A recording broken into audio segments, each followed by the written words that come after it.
C. Joseph Vijay எனும் நான்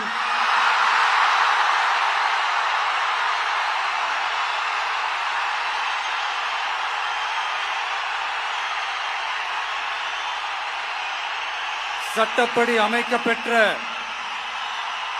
இந்திய அரசியல் அமைப்பின்பால் உண்மையான நம்பிக்கையும் மாறா பற்றும் கொண்டிருப்பேன் என்றும்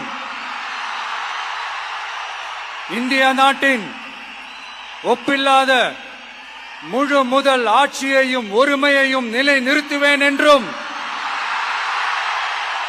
தமிழ்நாட்டு அரசின் முதலமைச்சராக உண்மையாகவும் உளச்சான்றின்படியும் என் கடமைகளை நிறைவேற்றுவேன் என்றும் அரசியல் அமைப்பிற்கும் சட்டத்திற்கும் இணங்க அச்சமும் ஒருதலை சார்பும் இன்றி விருப்பு வெறுப்பை விலக்கி பலதரப்பட்ட மக்கள் அனைவருக்கும் நேர்மையானதை செய்வேன் என்றும் ஆண்டவன் மீது ஆணையிட்டு உறுதிமொழிகிறேன்.